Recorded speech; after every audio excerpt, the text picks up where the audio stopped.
Hi everyone, welcome to my wood turning studio.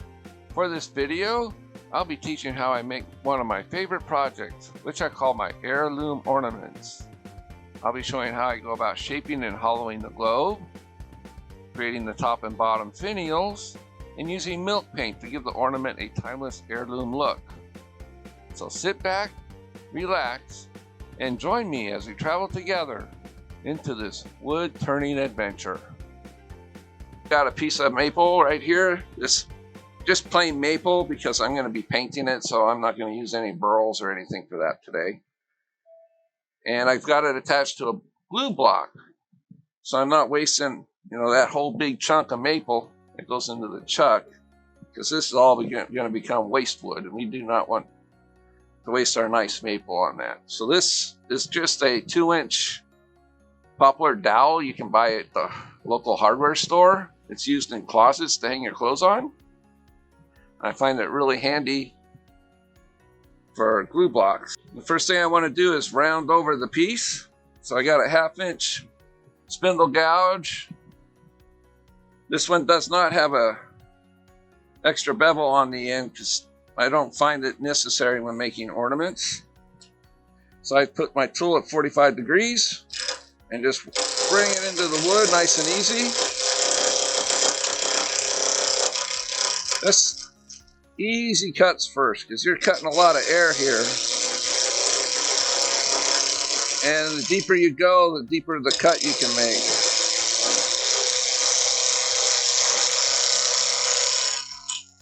And if possible, stay out of the line of fire while you're doing this. So if it does come out of the chuck, it's not going to come and hit you in the nose. That's never a pleasant idea.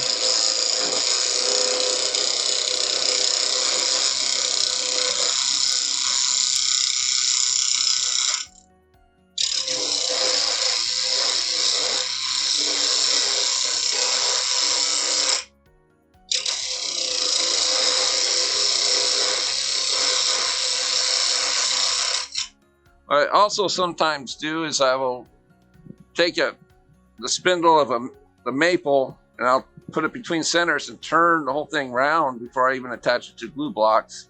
It saves a little bit of a step here if you do that. And then you just slice it on a bandsaw or cut it into 1.5-inch thick pieces using a parting tool. And then glue it on the glue block. So I need to turn off my lathe to move my tool rest here, so you can tell we're just about round. I'm just going to move this a bit closer, so there's not so much. Oh, I use just regular wood glue. Let me show you. See, this is how I glue them on, and then I put rubber bands around them as a clamp.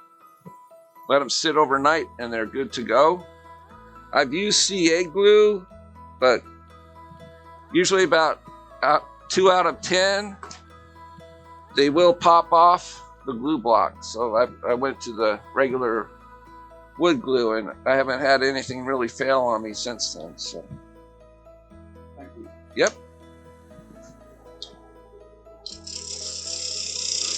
So I think this will probably be the final cut we need to get it round.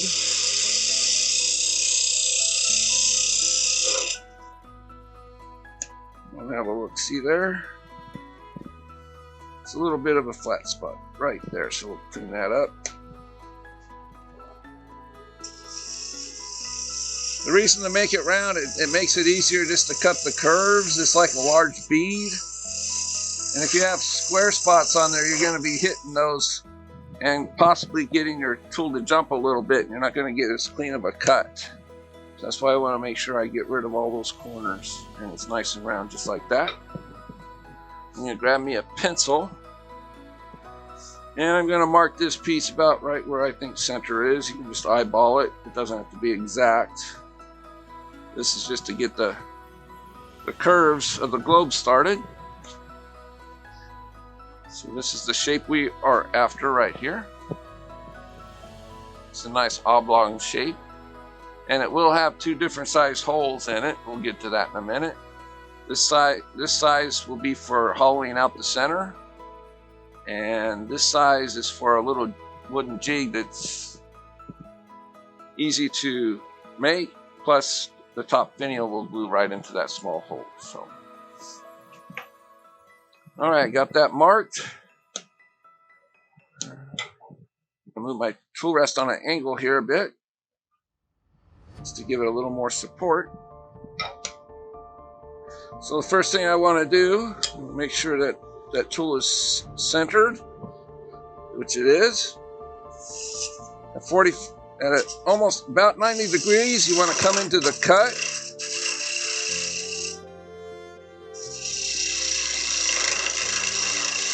Let's start out nice and easy here. And there we go. So what happens if you have your tool on too much of an angle this way, it's going to skate back on you. If you got it too far over on you, it's going to do the same thing, but sometimes it'll skate forward and cause a catch. So you try to avoid those. So pretty much at 90 degrees or 3 o'clock if you're using the clock terminology.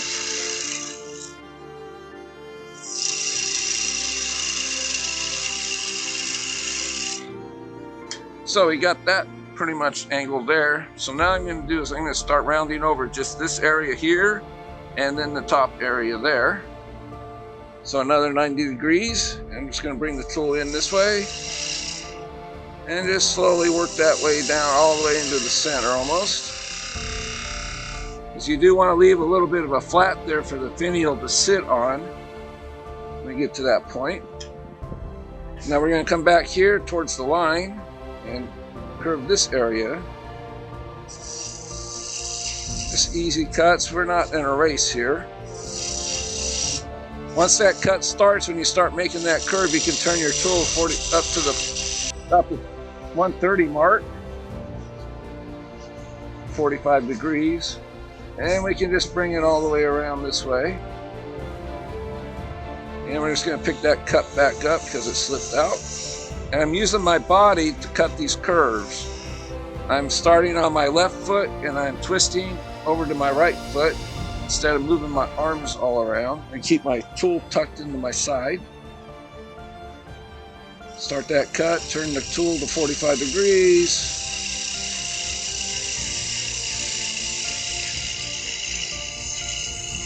Now I am going slow because I do these as a production item this time of year.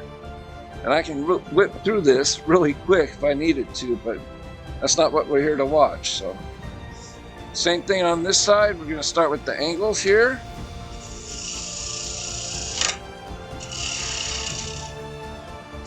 Oh, see? It wasn't at 90 degrees, so it skated back. You guys get to see what that happens there. So I'm going to clean out some of this waste wood here.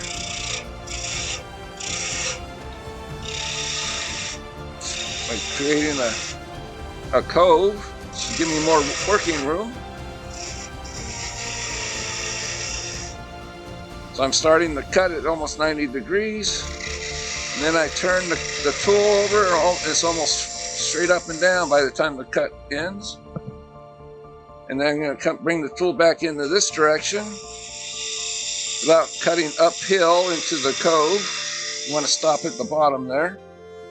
Alright, so now we can start working on that angle again.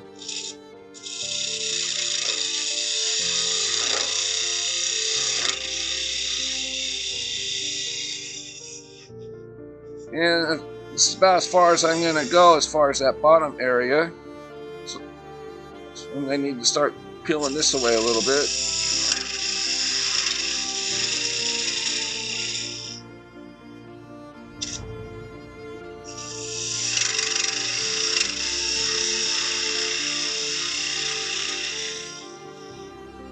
So we're going to start curving this part here. So we're just going to bring the tool out to the line. Turn the tool up to 45 degrees.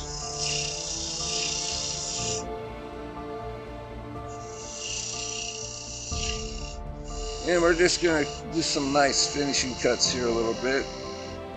There is a little high point here, so I want to get rid of that. So I'm going to bring the bevel all the way around where it's riding. And then bring the tool up until the edge, the tip of the tool is cutting.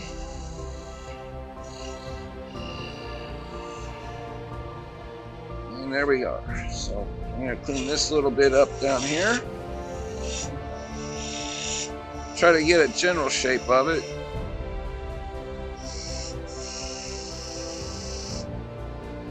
And now I'm just going to do a little bit of a, this isn't quite as round as I want it to be. So I'm going to come in here and I'm just going to start at 90 degrees. Turn the tool to 45. Come in a little more. I just noticed that the shape isn't quite what I want, and we still can change it. Bring it back here and do that again. Just twist your whole body into the cut. And there we are. We got a little bit of a flat spot right on top here, so we need to clean that up to 90 degrees. 45, it's just the opposite cut that you do on the front, just going backwards. So now I'm just going to do some cleanup shear scraping with the wing of the tool. Just to get rid of some of those tool marks here. Turn the tool until just this wing is barely not touching the wood. Just as you can see, it's just almost touching it. But we are cutting with the bottom wing down there. Again, some nice little easy shavings. And we're going to come back and do the same thing on this side. Just a little bit of cleanup here so we don't have to sand so much if we get to that point. I'm not going to go into sanding too much today. I might just touch it up a little bit so that there's not really any tool marks or anything for that paint to show through. All right, so we're going to stop here. So you can got the general shape going. So I'm going to grab my parting tool. I need to make a little divot right here for a drill bit to go into. It's a Forstner bit. It's a 5/8. There we go. My honing tool I'll be using. And this bit is good. So it's a 5/8.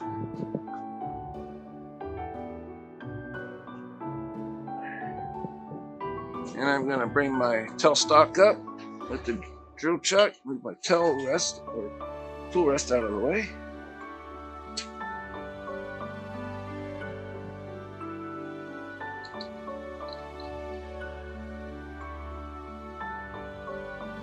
Grab my chuck key, make sure everything's tight.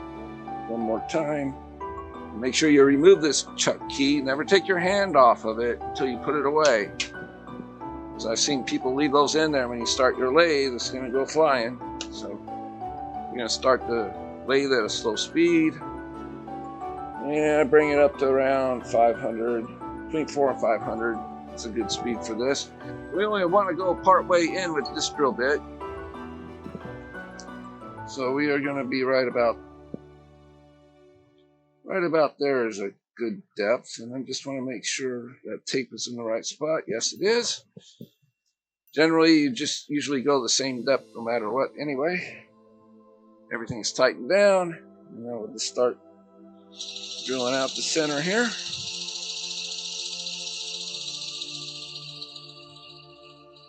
If you feel it kind of grabbing on you, just back it out, clear out the chips, and then restart the cut. And we are there where I need to be. All right. Okay, so this is a 3/8 drill bit.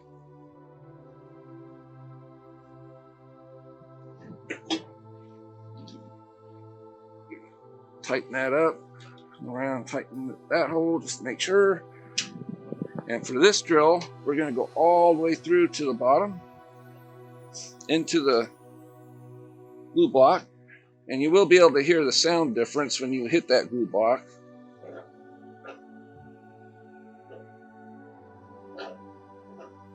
This is two completely different woods. And we are all the way through. This is called a Hunter #1 all over. It's nice and small so you can fit in these little openings here. And you want to make sure when you hold your handle straight that the tool is straight. And I believe I'm just a tad low maybe.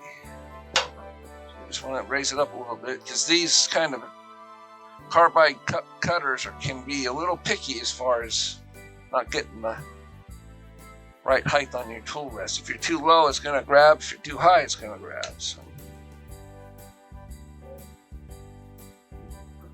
we get it up to about 1800 or so. Less resistance in the cup. Now with these carbide cutters, you need to do it at a 45-degree angle. They tend to really catch and grab if you have it straight up and down like this. So you want to turn it on its side 45 degrees, more like a shear cut. These do self-feed a little bit. They have a tendency to do that, so you got to really have a keen eye and feel your... Alright, so I need to raise that tool rest a little bit more. There we go. We just start to cut. 45 degrees on the end of the tool.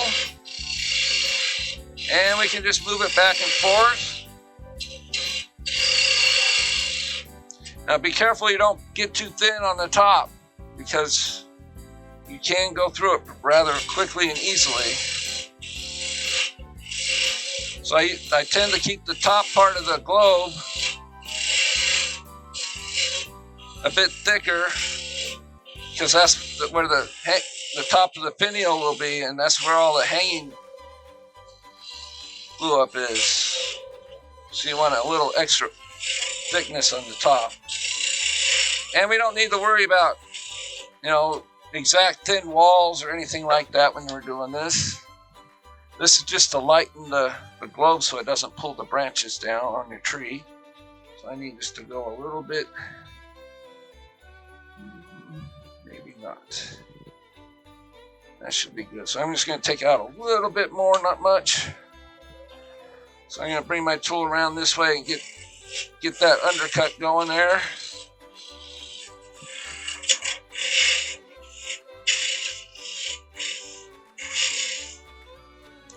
And we're done with the hollowing. It's just that simple. There's a lot of manufacturers that make these type of hollowing tools. They also have some that aren't the carbide, but they have a small tip on the end of high-speed steel, which work just as well. I've used them all, and I just prefer this one.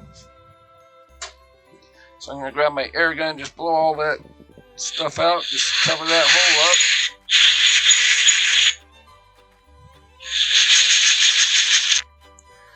And there we go.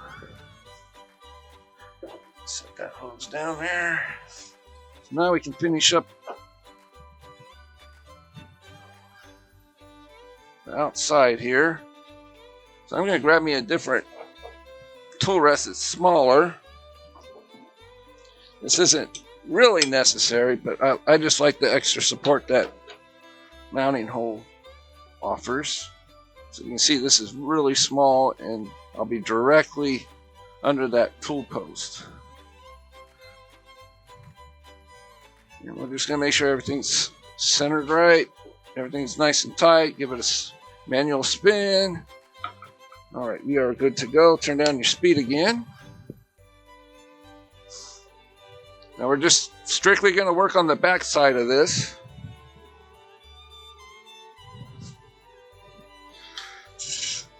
And we're just going to come in with a 90-degree cut here. Got the right camera on, yep. And we're just going to remove some waste wood here.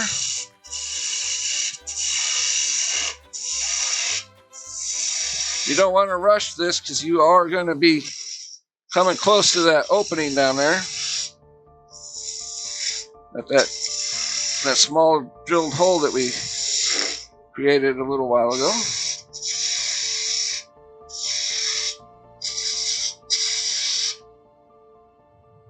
And I'm just going to remove a bit of this.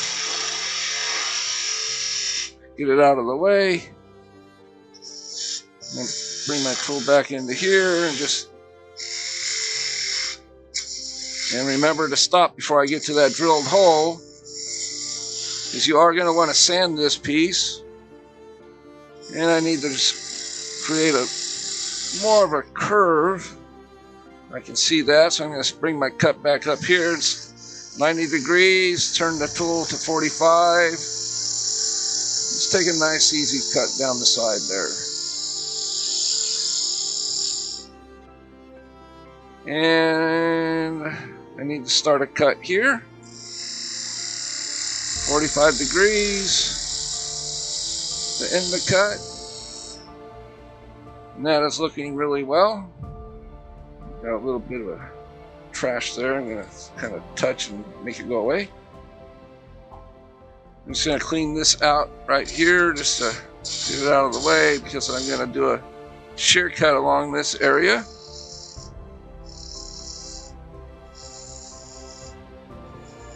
Just clean that up just like that. Now if you want, this is what we can do. This is the time you would sand, so I'm just going to touch it real quick with some 180 just to clean up any tool marks.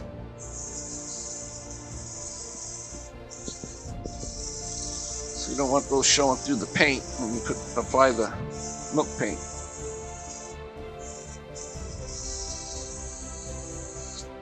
And we'll give it a stop here and have a look.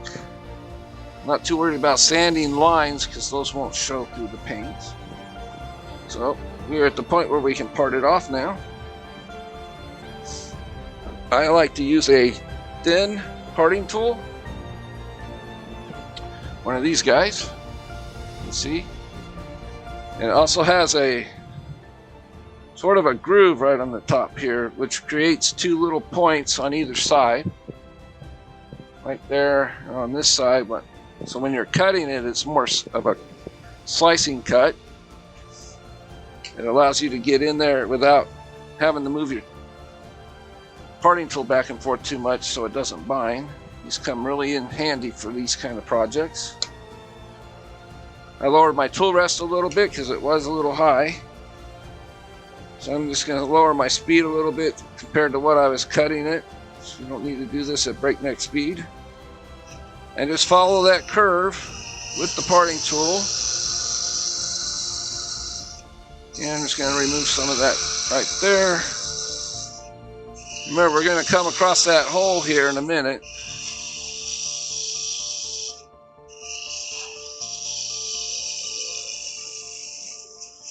And I can feel it getting close by the sound. And let it just drop off in my hand. And something that's almost unavoidable is the roughness of that cut right here. I'm going to show you a way how to get rid of that pretty easily. So, really simple jigs to make. Let me grab a globe here and I'll show you what I'm talking about. So, this little area here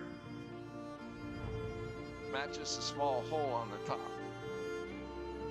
And this it has a taper on it. So when you slide this on here, the hole holds it straight, and you can tighten it's like a jam chuck, put it on just like that. And if you have that hole the same size every time, this jig will match that hole. Now the reason for the taper on the back is so it'll not only fit snugly, it's also because sometimes the hollowing tools will rub on this area, the larger hole, and enlarge it a little bit. So you need that taper to make it match.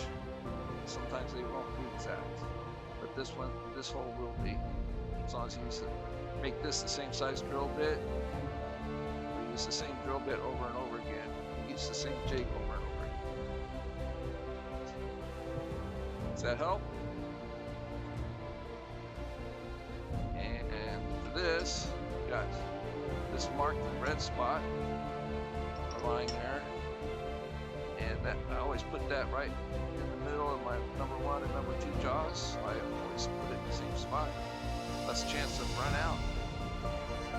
I went to the hardware store and I found these 1/2-inch copper connectors for plumbing. And they just slide right over the thread, right up to the threads of your live center on this one-way live center here. And I just bring this up like that, and I use it as sort of a press, just to even that globe out a little bit. It's on there. Don't go crazy, you'll crack the globe. It's a good snug fit there. And you can tell that it went on a little bit further than it was earlier. And it's running a bit more true than it was. So this is more just for sanding and just a very light cleanup. And also for decorating using the milk paint. So I'm going to bring this back up. I'm just going to clean that up with my spindle gouge with a shear cut. Slow down the lathe. You don't need to be hurrying on this one. Bring it on an angle so you got a better line of attack. It's already shaped, so just doing the shearing cut isn't going to change the shape all that much. And we just turn it up enough. And we're just going to clean that up. We are pushing against the headstock, so it shouldn't come off. Plus we kind of clamped it on there with that copper coupling.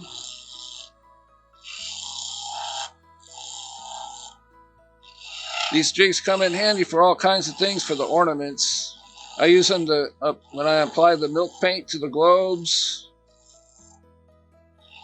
and when I use the actual torch on them to scorch them. It's all nice and cleaned up.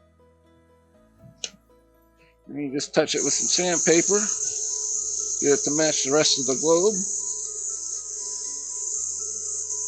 Just real quick sand. And we should be ready to go for that. Just like that. This is a piece of maple. Maple makes really good finials. It does well with cutting the fine details and small beads and coves and such in there. So I'm just extending this just a little bit so it's not actually sitting on the base of the chuck. If you do that, you'll never be able to adjust it as far as running true. Just drop it just a hair and we are right on there. And then we're just going to get really good cranks on both ends. This will be overhanging a bit.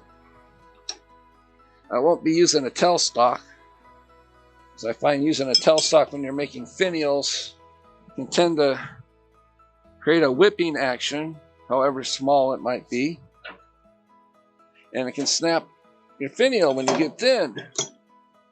So there's really no need to use a tailstock when you're making a finial. It's not needed. I'm just going to bring that up a little bit closer there. The closer you can bring this, the better. And I'm going to grab my spindle gouge here. Make sure I'm on center. Okay, so she's a little high. Bring it down a little bit more. I want it right on the center right here. You're holding the tool perpendicular. That is enough right there, I believe. Yep. Sometimes it plays when you're looking at that corner and then the tool rest always looks a little small or lower than it should be, but what you're trying to do is match this and not the tool rest at center height. You want the tip of your tool at center height. Really helps. Alright, so finial time.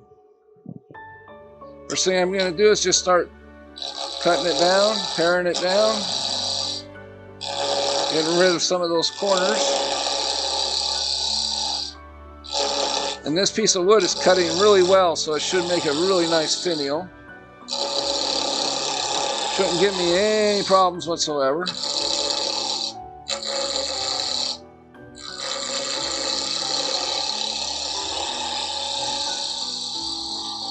So what you don't want to take a lot off of here.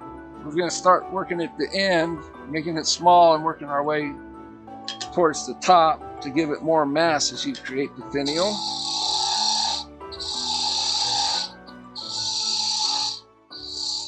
I think I'm still a little too high, actually. There we go. This should do better.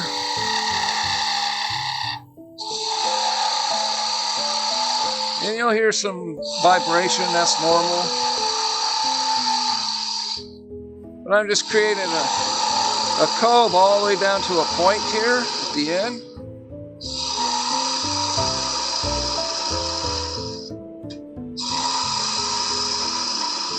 I got the tool at 45 degrees, making these cuts.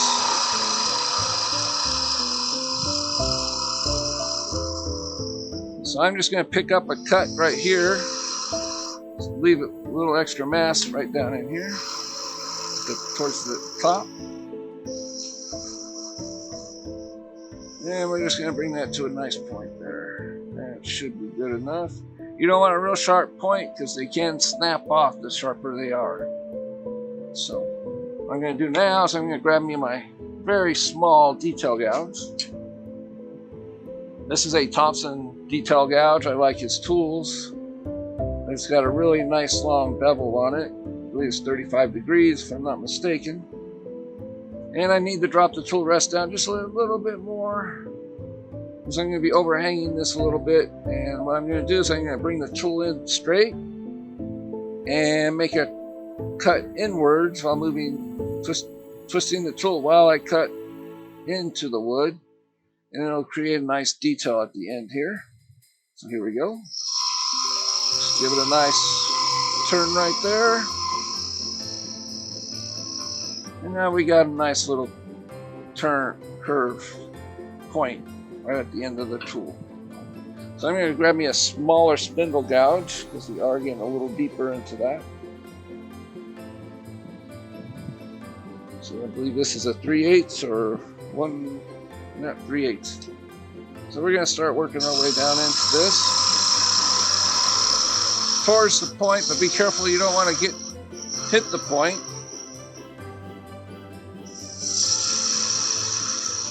And we're just going to make this wood match the size of that point right here.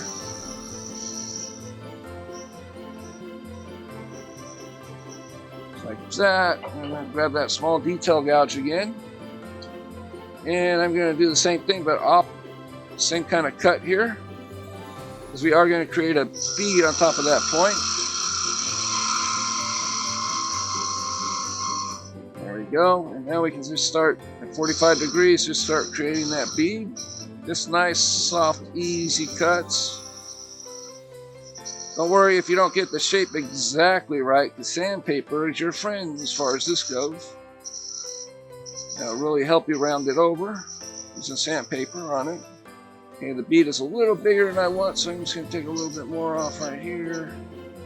And bring the tool a little more down. Just nice, soft cuts right there. I need to go a little bit deeper on this end. Give a little more detail like that. Same on this end. Alright, we are there.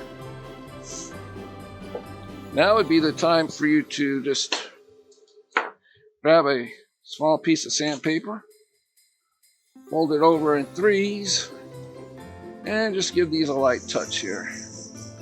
Gonna use the sandpaper to help shape that bead some, on both directions. You can rest your hand on the tool rest and sand from the back side. I find that to be the easiest way to sand these finials. You got that portion done. So now I'm going to bring in my small spindle gouge again, and we're going to start paring a lot of this wood down.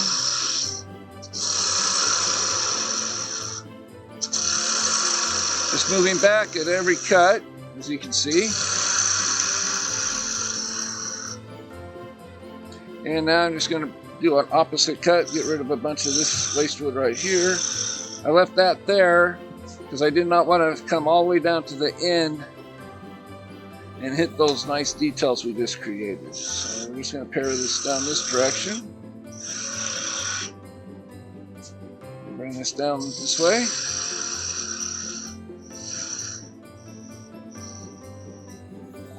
What I'm going to do is I'm going to leave it a little thicker towards the end here, and I'm going to make it thinner about this point right here, and then bring it back out again.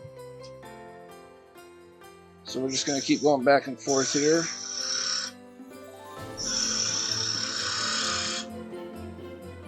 And I want to bring this tool right up there and get rid of that little kind of a mess wood very carefully. And we can come back and do this just like this. And maybe put just a little bit of a small detail right in there. Let's clean that up. There we go.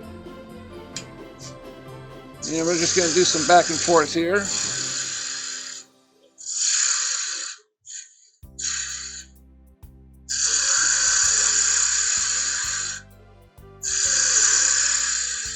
And the faster you got your lathe going when you're making finials, the easier it is to cut. Less resistance on the tool. Need to lower my tool rest. We are getting a little tool handle going up a little too high. So I snug my tool right into my side here. Just do a twist with my body. And you can see it's getting a little narrow right there. That's what we want. And now we'll come back this way and match those cuts down. Nice and slow and easy.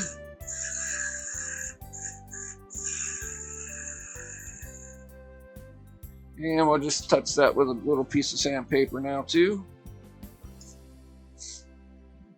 Real quick, get rid of all those, any tool marks that might be there. And it's very important to have your tools sharp when doing these. So I can see a little bit of a garbage thing right there. So I'm going to grab my little detail gouge and clean that up.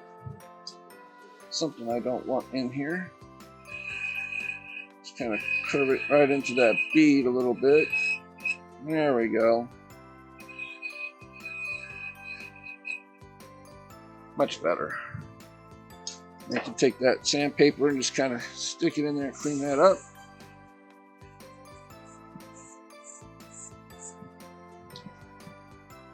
And now we can just get moving on this. Raise that up a little bit more. There we go.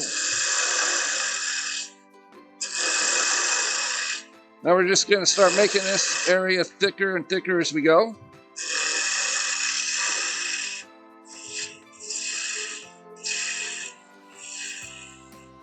Match that curve.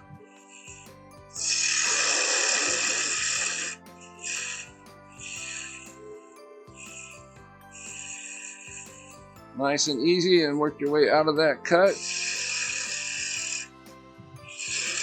Still a little too thick for my liking, so I'm just going to pare that down a little bit more. Gives it a more elegant look the thinner you can go. There we go. And what we're going to do is we're going to be creating what's called an onion shape at the bottom of this. This is just all waste wood I'm taking away right now. So we're just going to clean this up all the way down.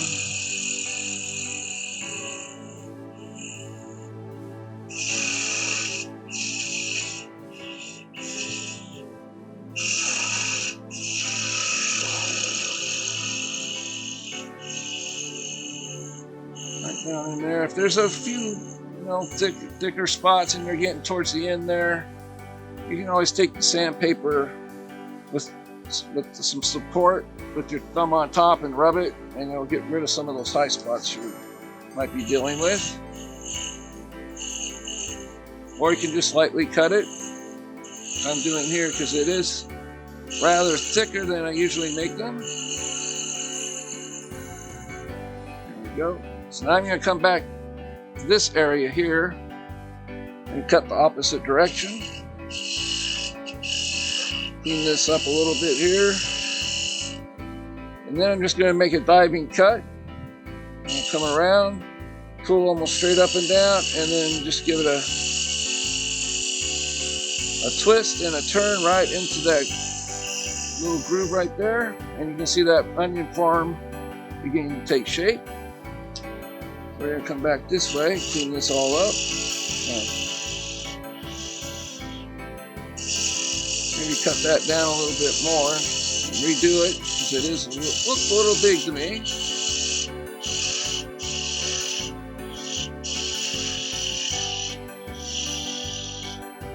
I like to make these as delicate looking as I can.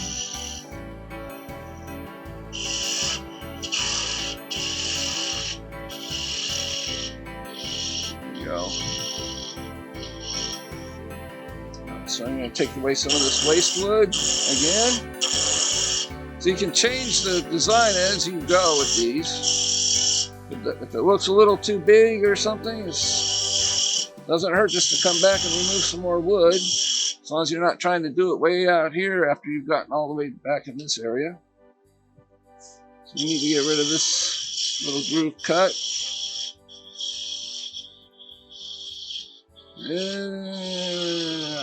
This needs to go thinner. So you'd be surprised. Something that looks thin on your lathe when you take it off, it looks thick when you get it off. It's like, oh my goodness, I thought it was thinner than that. Okay, so we're going to do that cove, that cut again. We're just going to bring the tool around and give it a twist.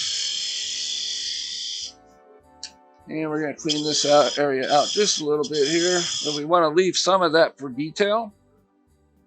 So now I'm just going to bring this in, do that twist again. Nice lighter cut. There we go. Still looks a little thick for me right through here. Give it a little more of a curve into the stem. We're going to come back this way and just kind of clean up that curve here. Bring it, get a little more round. Just like simple cuts right there. I'll grab my smaller detail gouge to clean that up. Let's float that bevel across that wood. Helps avoid tool marks. And now I can just really get in there with this tool. Just like that. So now for this, I'm going to create a cove right in this area.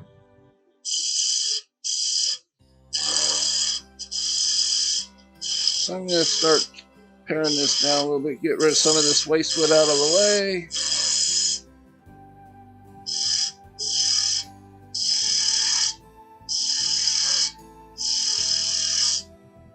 And now would be, I forgot to do it, sand this area here. Instead of, you can rub your thumb on the top as you sand with your lower two fingers. And it adds support and helps keep the finial from breaking or bending while you sand. There is a kind of a deep tool mark right here and here, so I'm going to get rid of those real quick. Quick and easy with 180. You don't need to go to the higher grits if you're going to paint these with any kind of paint or anything like I'm going to do. Just want to get rid of any major tool marks so they don't show through the paint. Because they will, because it is a thin type paint that I'll be putting on there. So we're going to just kind of pare this down a little bit more. Alright, so we're getting to the thickness I want there.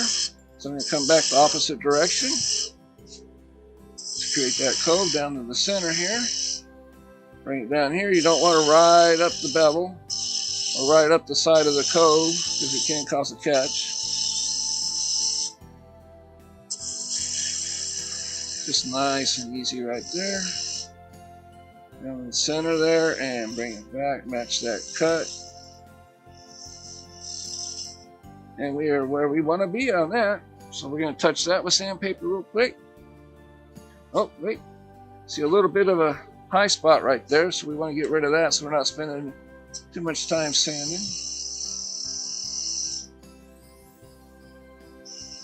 Match that up. Okay, so sandpaper will clean up anything else that might happen there. And any small grooves that show up means those are like little grooves. Once you sand those away, those little lines will disappear. It tells you that you're down to the wood solidly and you are out of tool mark range, and that is coming out really nice. So you just need to finish that part right here. I'm going to grab my larger spindle gouge and turn this round some. I'm going to move my tool rest over a little bit there so I'm not overhanging. Right up next, almost to the chuck. Make sure everything is tight when you're this close to your chuck. You don't want the end of your tool rest getting stuck in there. So we're just going to make some paring cuts here, down towards the headstock.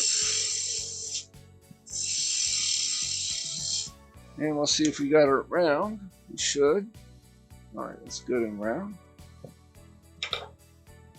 So I'm going to bring my little detail gouge back in. And I'm just going to bring it in and create a nice little tight groove right in here. Just like that. Start at 45 degrees. Turn until it's pretty much up 90 degrees without that top part of the grind touching the wood, because if it does, it's going to grab it and it's going to shove your tool downward. And it's going to cause a lot of problems for you.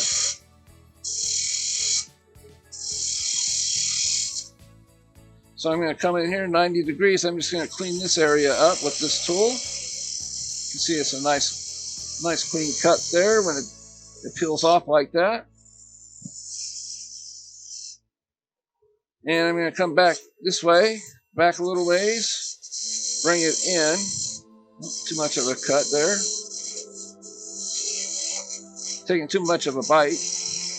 I'm going to twist it like this, make it like a small cove, then turn it again. And then go right back down into that middle, and it creates a very, very subtle OG curve right there.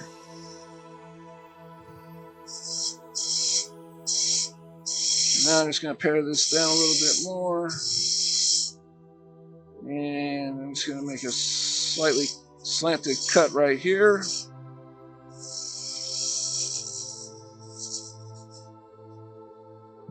And now I'm just going to get me what I have is very small parting tools. I have two of them. One I have cut my ground on a slant, because when you get under this area you want to undercut it so this rim of your finial is sitting snug against the bottom of your globes. And this one is cut straight, which is what I'm going to use first, so I can pare away a bunch of this very slowly. So these little parting tools like this come really in handy when you're making ornaments. As you can see, I'm going to cut all the way back here. What I need to do now is grab a caliper and the globe. Not sure remember where I sat that globe down at.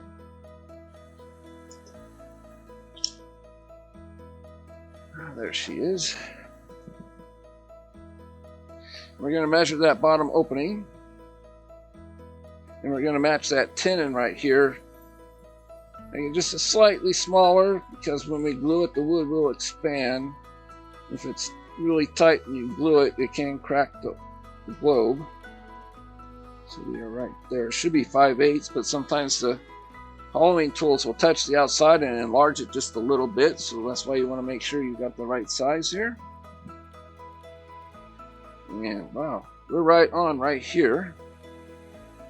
Maybe just a little bit loose right there, which is what we want. So without even measuring, I got it right. So what I'm going to do now is I'm going to grab my what I call my undercutting small parting tool. That's what undercut. And I also put the initials facing up, which is how I want this tool to go into the wood to create that undercut. If you put it the wrong way, you're just going to get a completely opposite cut. So we're going to just start right here. I need to raise my tool rest a little bit. We are a little low for such a small tool. And we're just going, what you want to do is you match up that slant on the grind with this flat area of the tenon, and you will get an undercut when you do that. And we're just going to go just to where we're touching that tenon. Create that undercut. There we go. We don't want to take that much anything off of there because we already got to that measurement.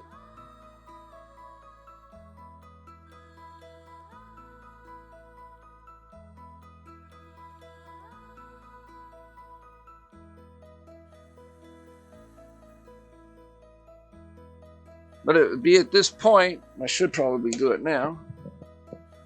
We are going to get into the decorating. So what I'm going to do right now is I am going to show you how I paint the finials. Make them kind of look old a little bit. So I just need that white paint there. So I'm going to put the overhead on so you guys can see what's going on. Kind of a messy mess, but you guys can see what's going on there. Here's the finial right here. I'm going to grab me a piece of paper so you guys can see a little bit better.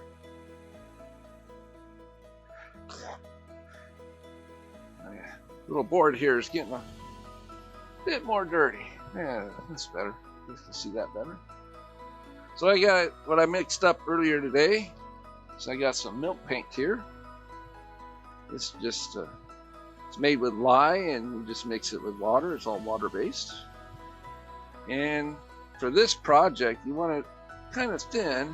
This is a little too thick for I want, because you don't want it gooping up in those little details on the finial. You have to spend some time clearing that paint out of it. So I'm going to thin it down with a little more water, just a little bit at a time until you get it to the consistency as you want. It's best to start the mix an hour or so before you want to use it, to let the lye and everything do their job and get the paint correct. So I've got a cup of water there, and foam brushes work great for this. Move this back out of the way here. I hope everybody's back. Everybody's being so quiet. You can ask questions as I go and talk and chat and just unmute your mics and talk away if you want to ask anything. So I've got this loaded up with some milk paint here, and I'm just going to start brushing it on. Yeah, that's the right consistency of it. I don't want a really thick and gloppy paint on this. Just get some down in the grooves there, a little bit there. There we go. We got a little bit in there, but I will get a little small brush and clean that out in a second. This paint does have a little bit of a working time. You can clean some of that paint out if you got a little too much. Just need just a touch there. There we go. So down in that groove here. And just keep brushing back and forth. You get those areas all nice and painted up. So you got a little too much right there, but you can clean that up with a small paintbrush. And if you keep on, so we got that there. So you just tap this on your paper towel that's underneath the work. And you get a lot of that paint out of there. You don't miss the spot right there. And this will lighten up when I dry it with a blow dryer. Okay, so I missed a tire spot on the end here. You saw that. Just a tad on the corner. There we go. Make sure we got everything good and covered. And even coat. There we go, that's better. It's getting better on there. I'll get the paint down in there.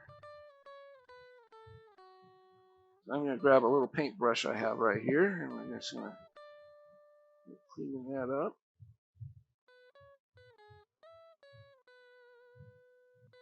It's like it's drying down in that area already, but that's fine.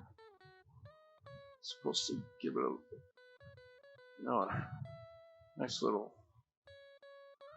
antique look, heirloom look. It's an ornament that you'll want to pass down through your family and such, but it doesn't hurt to have it already looking like it's been passed down all these years. Tradition starts somewhere. Let's get a little bit more out of that area. I want the details to show up nice. A little bit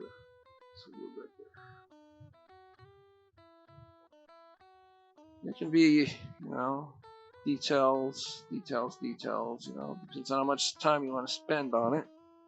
Now we got a little bit of paint right in these grooves here too. We'll get rid of those. See how this one's doing.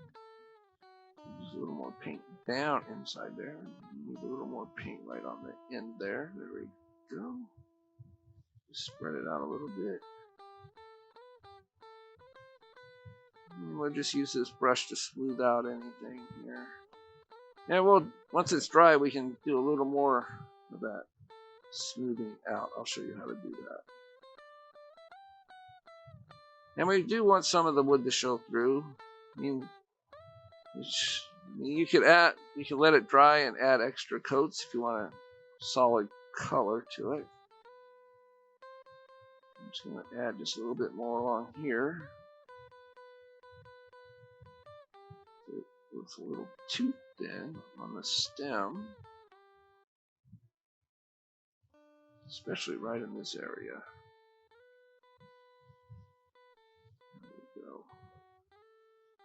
And we just want to smooth out any runs that might be creating applying a little too much paint. It does soak into the wood a little bit. And if you want, you can spray some sort of sanding sealer or wipe-on sanding sealer on the piece and let that dry before you paint it. Okay, that's good enough for demonstration purposes anyway. Just make sure everything's nice and covered up and there's no real drops or runs or anything. So I'm going to grab a blow dryer. I've got plugged in over here and dry this off real quick. Ooh, I thought it was plugged in. It's unplugged here. Give me a second here. There we go. And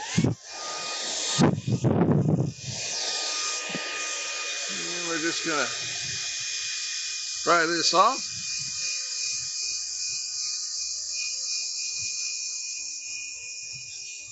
And you can see it right in this area. The hot air blows that paint around in those grooves. It actually gets it really down deep in there as it dries it.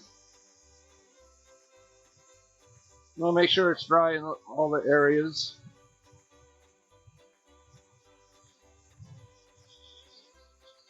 And we'll just keep going back and forth like this.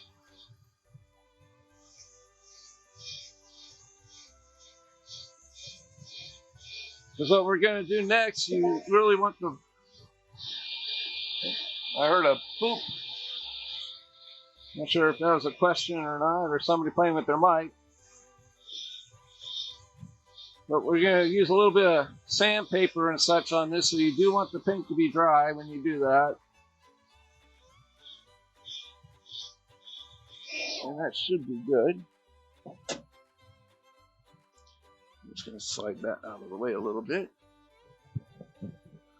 So I'm going to grab me the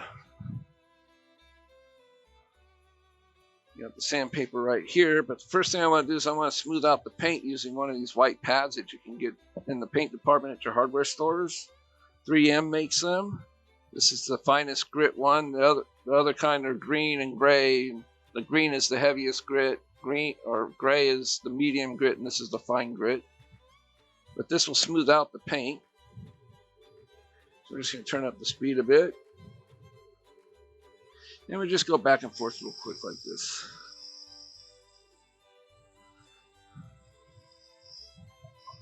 We might be able to get it to start what we want it to do.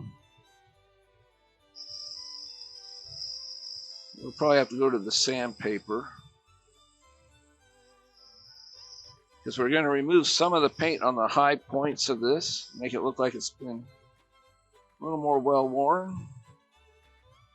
Get down in that groove a little bit more here. Hold on to the pad with both hands. Don't want it to flying around. Okay, so just going to get some, it's like 220. It's fairly fine sandpaper, I guess. And we're just going to touch it on the highlights. And you can see the paint come right off of there. And just do some softening with it a little bit there. On the tip a little bit there. So that area is going to be get worn quite a bit. Now we're going to just go across real quick this way. Not too much till we get to the onion, and then we're going to take a bit off of there. And just, you don't want to put a lot of pressure on it. Just bring your sandpaper around nice and softly so you don't create a lot of stark lines in it. You just want the nice, soft, subtle feathering on both sides of where the wood is showing through. And right here on the corners of the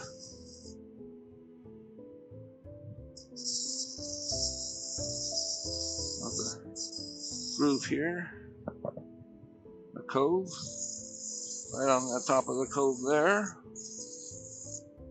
And we can just come across this real just nice and easy in there to help smooth it out. A little more here. You guys should be able to see that coming through a little bit more. Okay, so that was too stark of a line, so I'm just going to feather that out.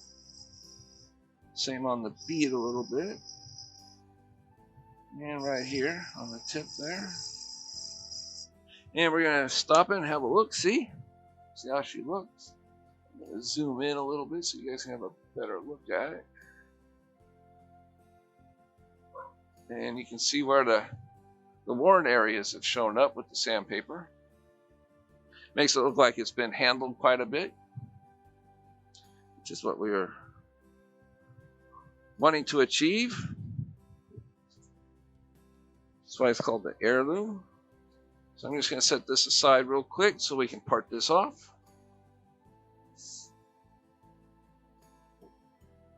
Alright, so that is out of the way. Bring my tool rest back up. And I need to grab my thin parting tool here. And we're going to cut it back here. You guys will see that. Where are we? 1 o'clock? Not too bad.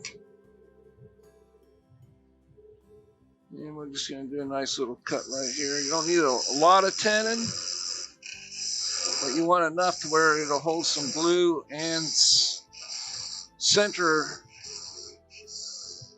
And you don't need to part it completely off here. You can just twist it off. It's that top part of the finial is going to be hidden inside the globe.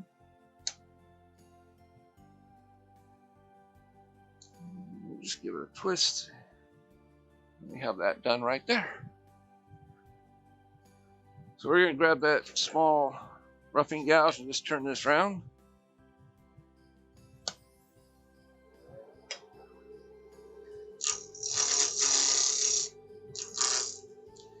Let's get that overhead going there. There we go.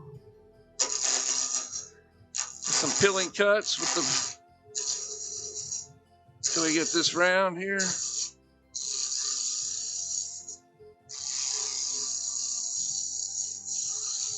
I looked at my notes. It said, don't forget to do the finial. I was like, oh, that's right. The top finial. Don't want to forget about that. So I'm just going to grab my parting tool. Clean up this top part here real quick.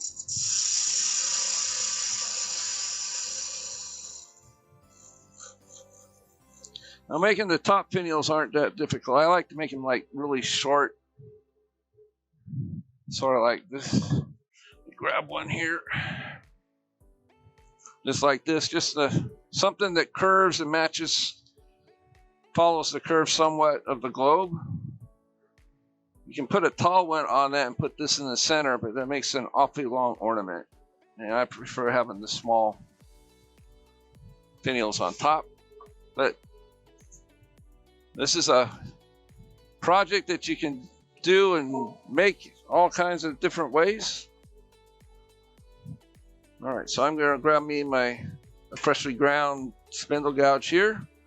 And I'm going to use a shear cut just to round that over into a dome. Just like this. It's a dome shape.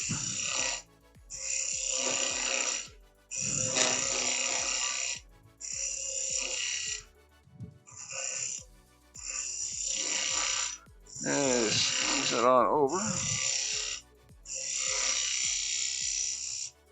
And then what I want to do is I'm going to come in at 90 degrees and I'm just going to cut in and create a detail.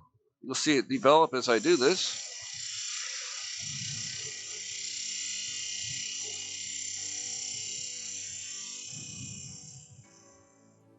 Just like that. And then I'm going to grab my small detail gouge and clean that up.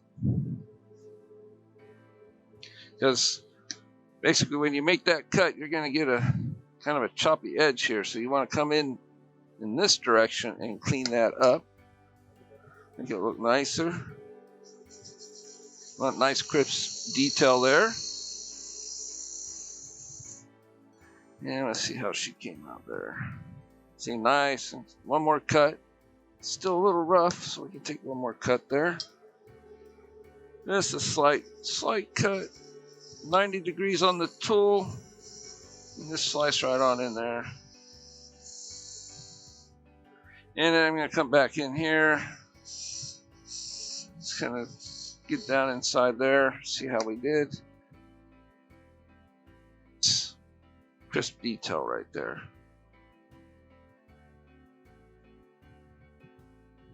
So now it's a little rough, but sandpaper will take that off real quick. Just tap it very, very subtly. So you don't take too much of that detail off. Get rid of some of that roughness if your cuts aren't doing it too well. There we go. So I'm going to grab me my small parting tool and make a nice little divot in here for our eye hook.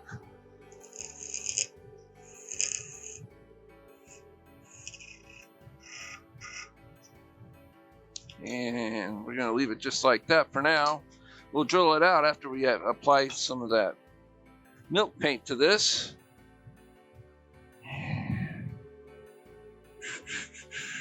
Where are you, tool? So I'm going to grab my detail gouge again, this little one. And I'm just going to come in and make it like a, well, you know what? Parting tool would be better suited for this. There you are. And I'm just going to touch it right here and create an angle.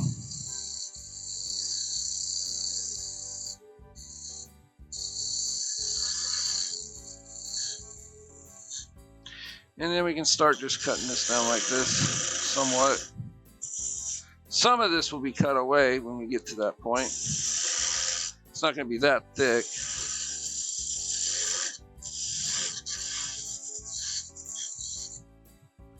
All right, what I want to do is grab that paint. First, I'm just going to touch this with some sandpaper. Rid of any tool marks on the front there. Down inside that groove, along the side. It's looking good. I'm gonna grab my tray with that white milk paint so it matches the bottom finial. Alright, so here we go. And same thing, we're just gonna apply it on here. Move it around a bit. Grab that little brush. Empty some of that paint out of there so this little sponge will actually absorb some of that paint as we go around, because there is a little too much on there. More than I want. And we'll just get this in here. Clean out some of that paint in the groove. Just like that. It's looking good. There's still too much paint along here, so I'm just going to kind of brush it around. Take some off at the same time. You guys can, I want to make sure you guys are hearing me. You guys hear me all right? Yeah. Just checking. Everybody's so quiet, you wonder if there's something wrong with the video or something.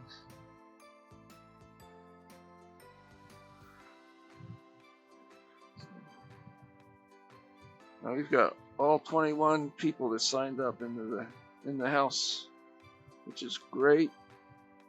Usually not everybody can make it after they sign up. So those of you that came in after I said my welcome, welcome. Hope you're enjoying the demo as I do this. I'm gonna grab that blow dryer again real quick.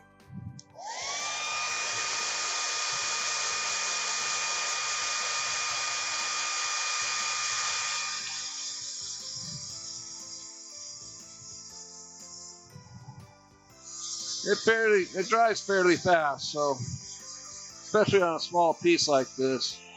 So there's nothing coming off on my hands, so we are good. It's a little rough, but I'm not going to spend a whole bunch of time on the demo piece to get it the way we want it. You guys can work on that in your shops to make it as much detailed or not detailed as you want. So I'm just going to touch it with the sandpaper again, remove some of the paint off the high spots. Here, and there, right along this area here. Just nice and lightly here. Maybe a little bit off the top.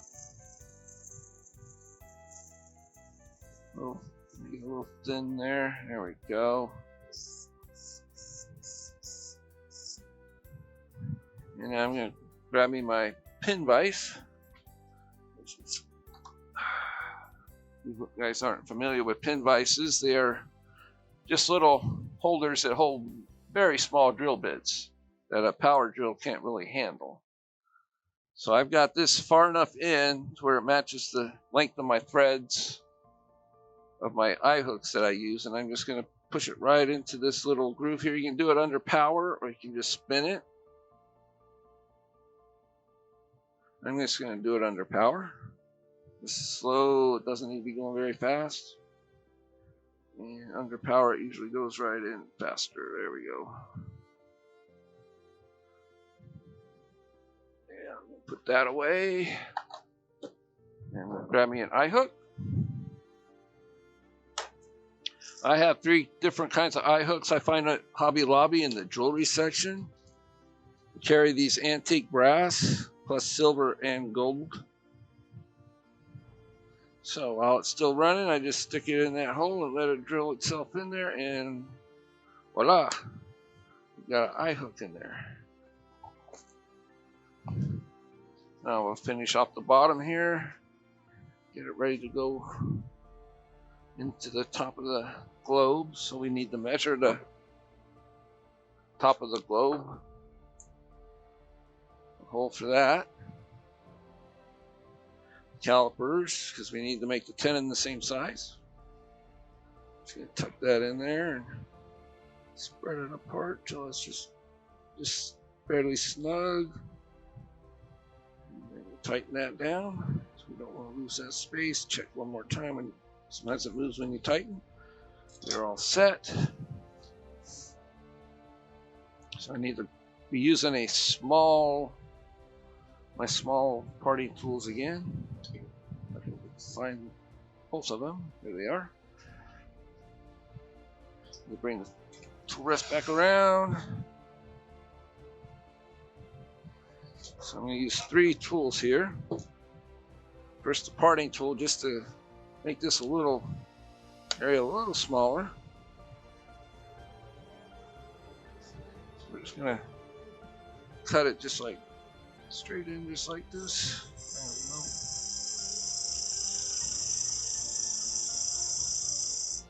we go. And we can get rid of a lot of this because that is a small hole. A larger parting tool is going to get rid of it faster.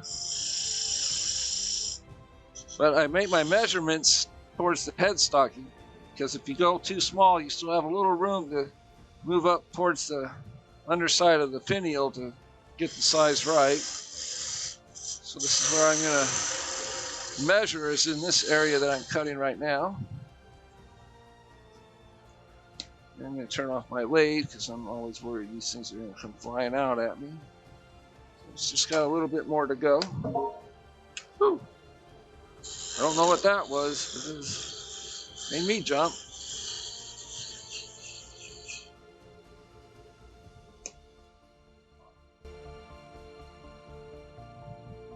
And we got it just barely loose. That's what we want.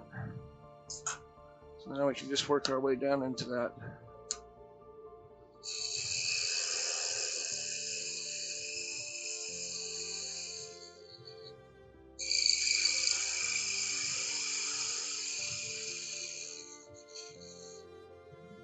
Now we want to grab that undercutting small parting tool again. Undercut this part. Let's bring it in right at the edge of the finial where the paint is. And just give it a nice little undercut here.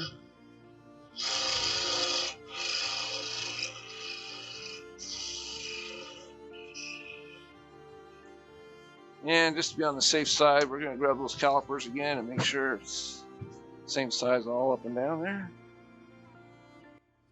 Yep. So now we can part it off.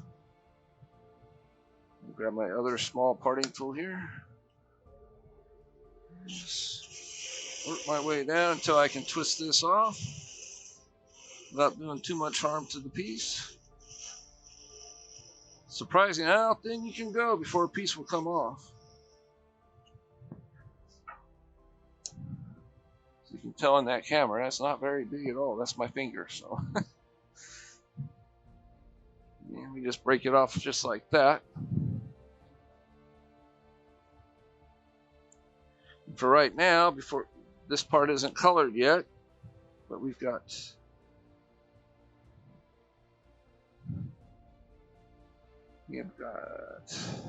this right here. All right, so there's my tray of paint. I'm going to swap out the white for the blue.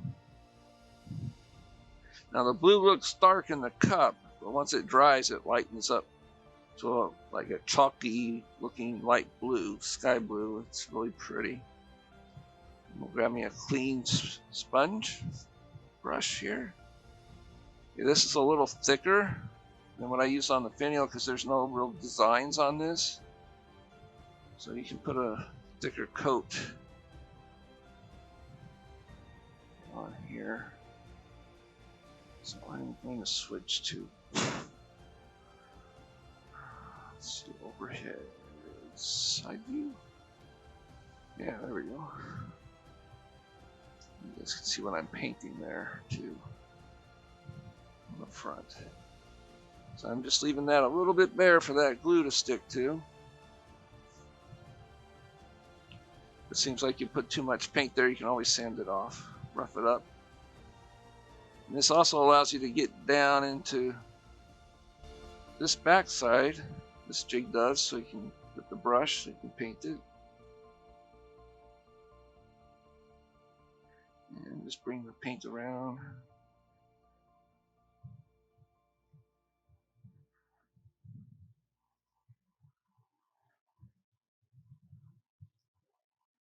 And after this, I'm going to make another finial, call it an icicle finial that I learned from woodturner Bob Roseanne.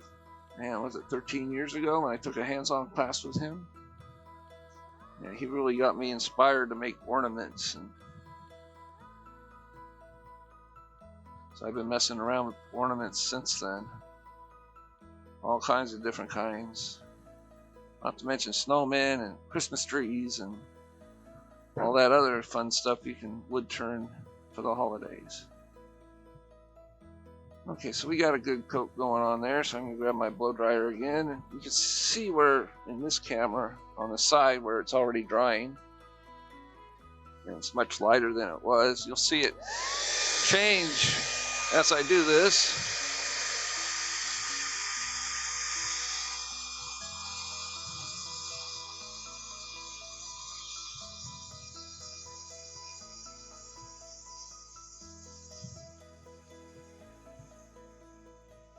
And just slowly keep it rotating around. You don't want to stay in one spot too much because you don't want to get the wood too hot and maybe cause a crack. You just want to keep rotating it. Okay, so there's a little bit of a unpainted part that I did not see, so I'm just going to spruce that up a little bit. It's kind of, the bare wood is really showing through that area, so I'm going to get rid of that.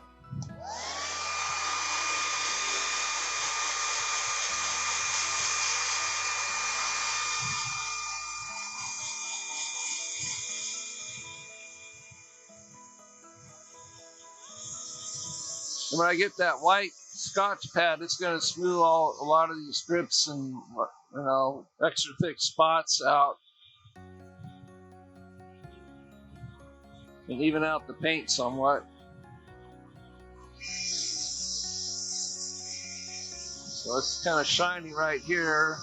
Since the paint went on a little thicker than the rest. And get that as dry as you can.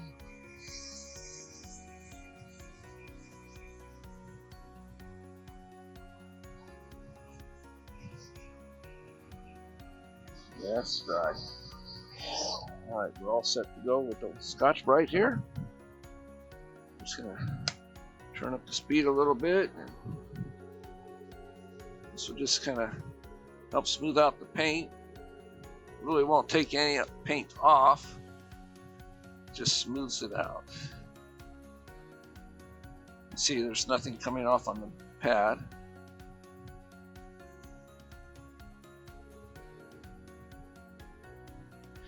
And most of that kind of thick stuff was right in this area, so I'm going to go back and forth some. Let's stop and see how it looks. It's a little rough, but you can do with another color, but I'm not going to bore you guys with that. And another coat of paint wouldn't hurt it at all. So we're just going to grab that sandpaper, another clean piece here. This is 180. 220, 180 does really well for this. So, and we're just going to lightly kind of feather it around on the outside of the globe there. See where it's coming out, the paint's coming off some.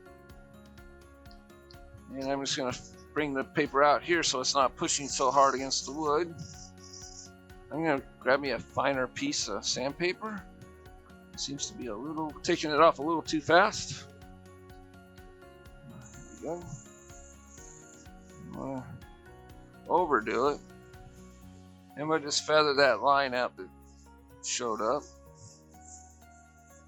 It's not so stark, and we'll take a look and see where we're at here. Yeah, see, it's looking nice. It's nice and smooth. I'm just going to touch the paint with the sandpaper here to smooth that out even more.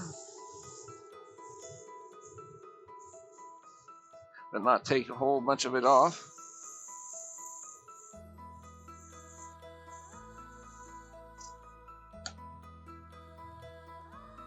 Get all that nice and smooth. It's not rough anymore. It's looking really nice. Just pop that off.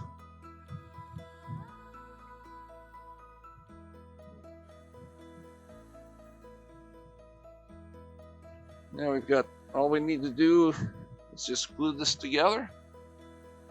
I don't like to use CA glue when I glue this.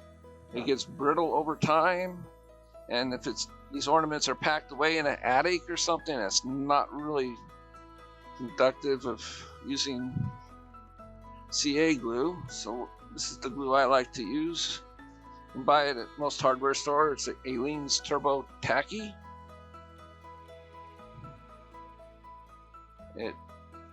It's got a good tack to it. It's faster than their normal craft glue. It's white, but it dries clear. They also have a clear gel version of this, which I'm starting to use now, and it holds really well. And I've used this for 10 years and I haven't had an ornament come apart using this, but I have had them come apart using my older ornaments come apart using CA glue, so that's why I switched to using this kind of glue.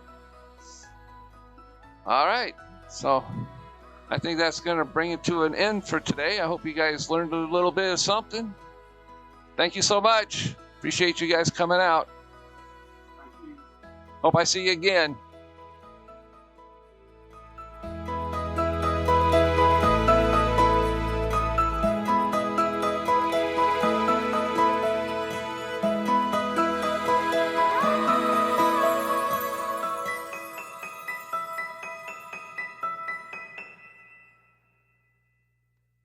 I use my small roughing out gouge first, just to get rid of some of these corners. I need to move my tool cart back a little ways there, kind of in the way there. All right, so we got it at about 1800 RPMs. If you're interested in that kind of thing, I'm going to turn it up even faster so the cut's smoother. And you can tell by the sound of the cut how much smoother it is if you were, instead of turning it slow.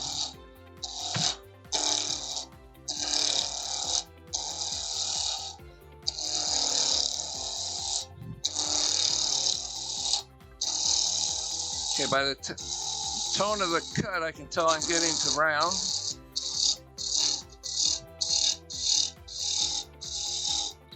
Now, towards the headstock, I'm going to make some pilling cuts because it's safer to do than trying to push your tool into that chuck towards the headstock there.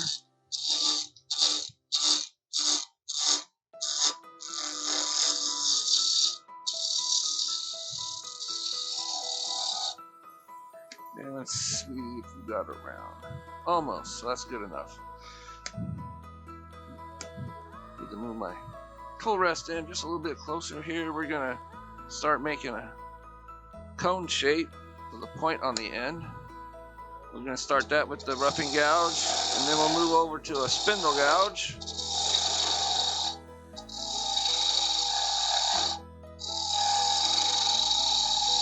Okay, this roughing gouge is probably getting a little old or dull because it's getting a little grabby, so I'm gonna grab my other one.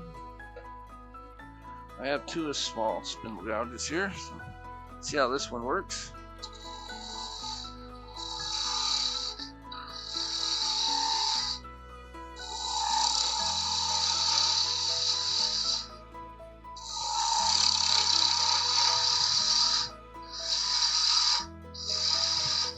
So we still got even, well, a few people have left this class, but it's going a little long. Time is 2:30, so we'll be done by 3. Is it 2:30 or 1:30? Oh man, 2:30. Woo! I'm gonna break Cindy's record maybe.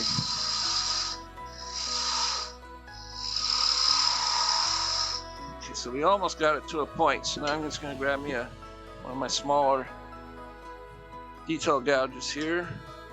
I'm just gonna finish up that cut. So we want to make this into a point.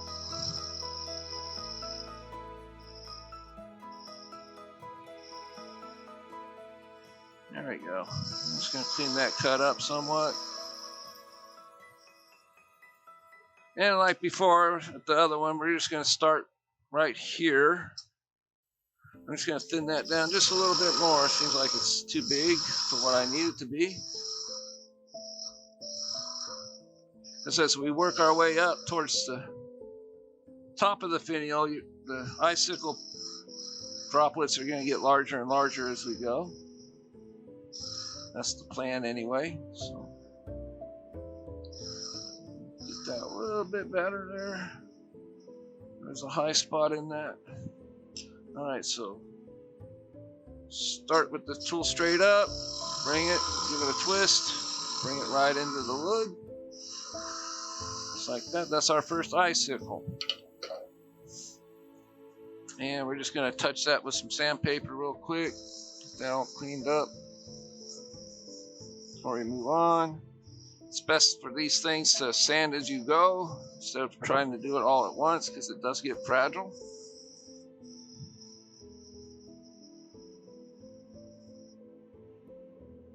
Alright, so now we're just going to start paring this down.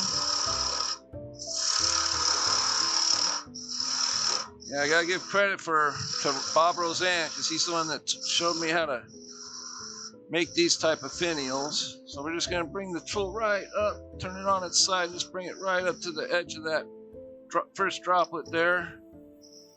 We don't want to try to snap it off. And I've seen Bob do that in the middle of a demonstration before, and said, well, that's just great fun for people just to get a double take on how to do it.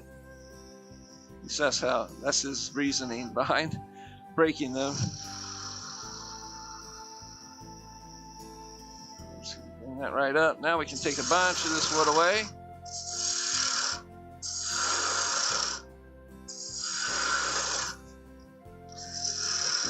Grab that cut and come back and grab this one. We don't want to go all the way down now because we've got that all cleaned up already.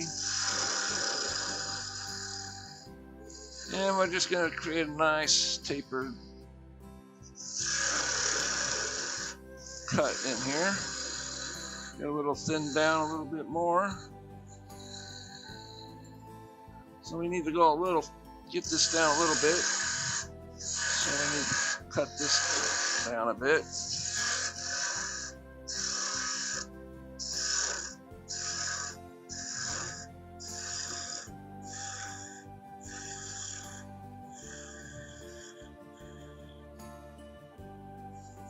Thinner.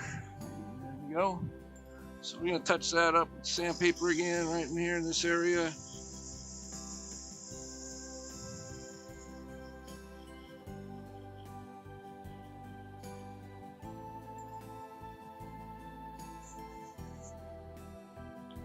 And again, another repeat here. We're just going to put the tool on its straight up. Give it a twist in here, like that. Now we can see that we can just do a little bit of cleanup here and maybe go a little smaller as far as this goes. So we'll come back and sand that again.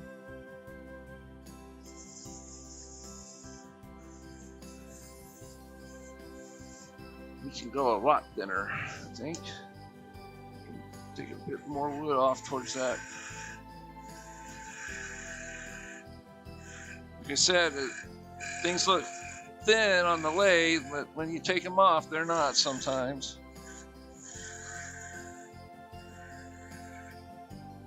So I'm just going to, a little ridge right there I need to clean off. There we go.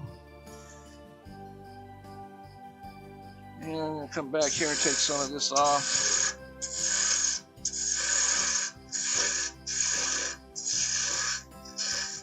Give it a little more working room here. Bring it right down into the base of this. So this is a little too big, so we need to kind of even this part out a little bit. So we're going to bring the tool back in this way, just like we did before. on its side, about the top bevel rubbing. So this needs to be cleaned up quite a bit actually right here. And this shape isn't exactly how I want it, so I'm just gonna, it's a little thick right here. It's not too tapered like I like.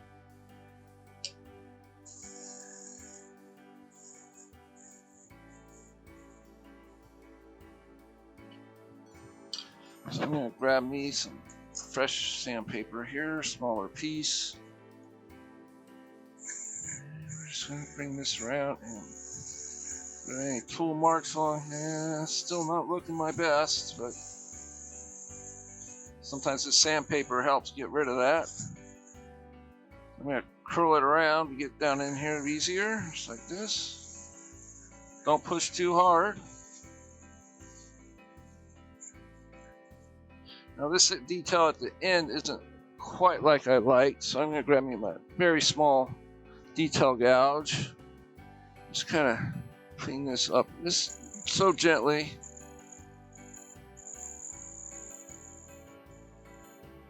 And bring this in this way. Just really light cuts there. Towards the bottom there. That really helped that cut. That look of that.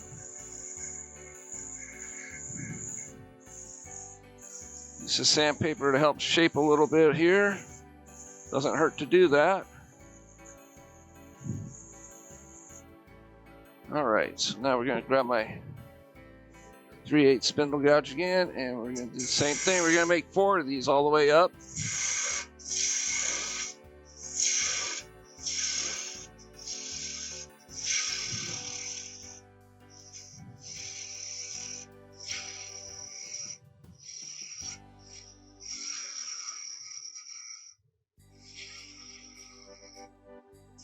Still need a little thinner.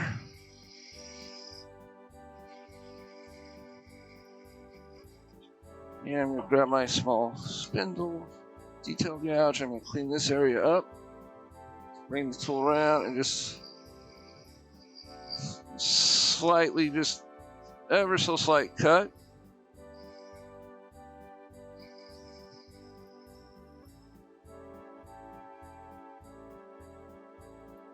Alright, so now we can just clean that up with some more paper here. A little more rounding over.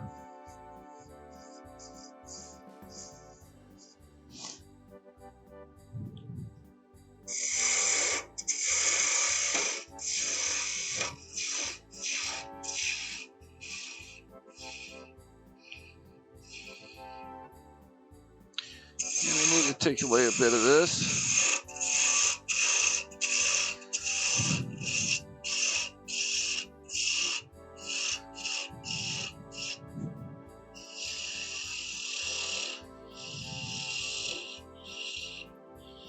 Nice slow cuts into this here.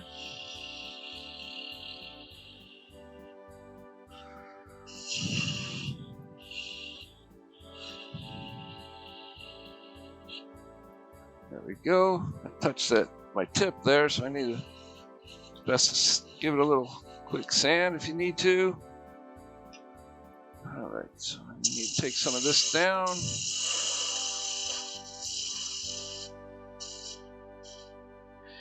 And so we're going to start that cut right about here. Just do that twist like we did before.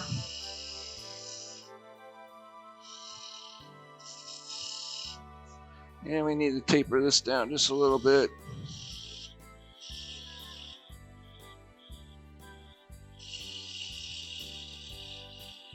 It looked a little too straight. It didn't have that nice curve in there. It's just like a straight. You need to move a bunch of this. And I'll probably just stop here and finish off the finial instead of making another one of these droplets, because I'm sure you guys got the idea of it, unless you want me to, you got any more questions.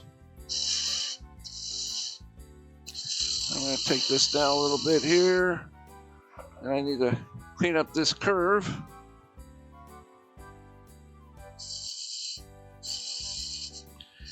Make it a little more round here, going into that curve here. Pare it down just a little bit there. See, this one is a lot bigger, so I wonder if I can get it just a little small. Famous last words, right? I can see it wobbling. So I'm just gonna stop right there. This one ended up smaller than this one did. That happens sometimes.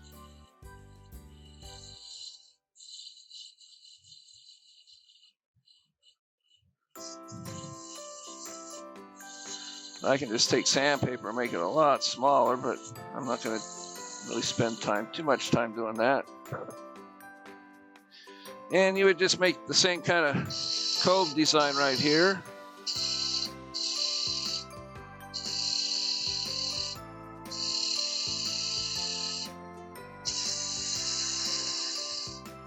And just find that center of that cove. Come back and finish it up on this side.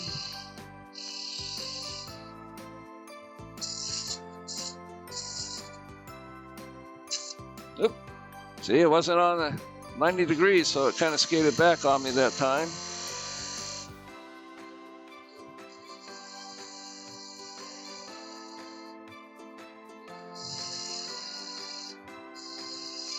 And you can go kind of thin with these coves if you want.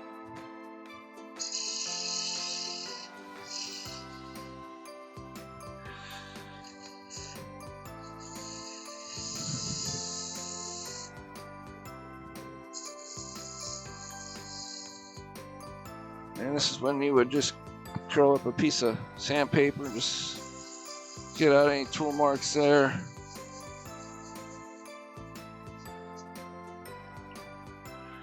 Now this is where I would bring in my detail gouge here and make a nice design. Just bring it in like this. Give it a nice twist into this underneath that cove here. Clean that.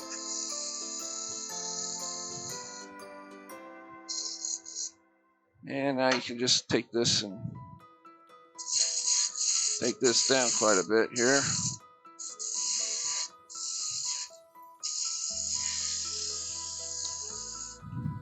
Maybe create a bead right here.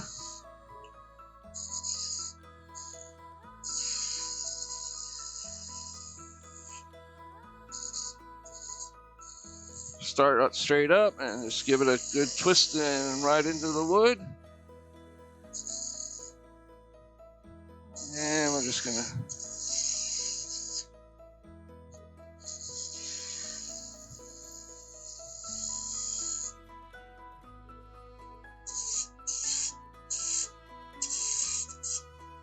I'm gonna grab my parting tool. Just put it like bring this down into here. Create an angle there. And bring that.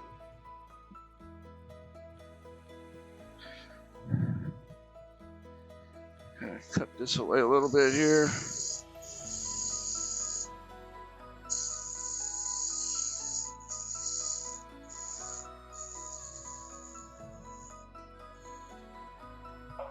And then, like I would have done earlier, I'm gonna move my tool rest because we are getting towards the edge there. I would measure the opening, make sure it would fit. Now we create a tenon on the bottom. I'm not too worried about that right now, but I can go ahead and do that. Just in case I want to use this finial later for something.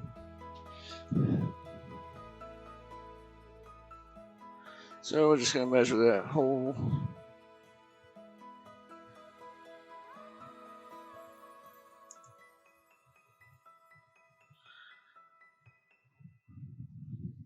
There we go.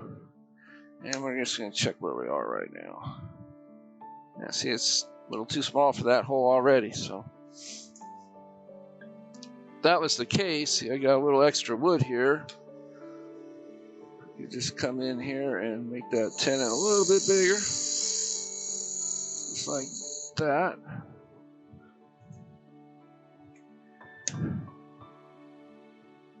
And now we're right where we should be. So I can fix that design flaw a little bit by creating another slant right here. And then I would just go ahead and part it off. Unless, of course, you're going to paint it. Then you would just want to leave it mounted just the way it is, or you can take it out of the chuck and remount it, but usually it's not really running true after you take it out. And then